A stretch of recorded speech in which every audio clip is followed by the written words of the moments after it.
টানা ৩ দিন ধরে থাইল্যান্ড কম্বোডিয়ার মধ্যে চলে রক্তক্ষয়ী সামরিক সংঘাত। সেনা ও বেসামরিক নাগরিক সহ দুপক্ষেরই প্রাণ গেছে অন্তত ৪০ জনের। উত্তেজনা আর অনিশ্চয়তা নিয়ে সীমান্তে এলাকা ছেড়ে আশ্রয়হীন প্রায় ১.৫ লাখ মানুষ।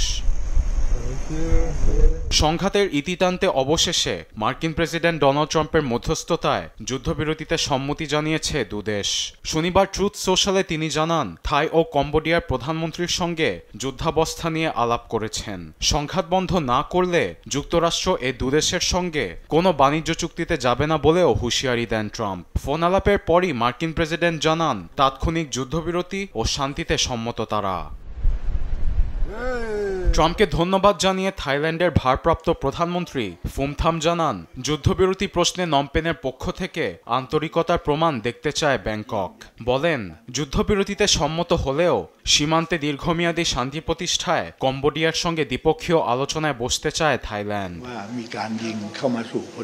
সংঘাত বন্ধে তৃতীয় পক্ষের হস্তক্ষেপ চাইনি আমরা, কিন্তু ট্রাম্পের উদ্বেগের জন্য আমরা কৃতজ্ঞ। বাণিজ্য চুক্তির জন্য নয়, আমরা শান্তি অর্জনের জন্য করছি। যুদ্ধবিরতি, সেনা প্রত্যাহার এবং দূরপাল্লার অস্ত্র প্রত্যাহারের শর্তাবলী কি হবে তার নির্ধারণে দুদেশের পররাষ্ট্রমন্ত্রীদের মধ্যে দ্বিপাক্ষিক আলোচনার প্রস্তাব দিয়েছি। ট্রাম্পের প্রস্তাবে সম্মতি জানিয়ে অবিলম্বে যুদ্ধবিরতি কার্যকরের দাবি কম্বোডিয়া সরকারের।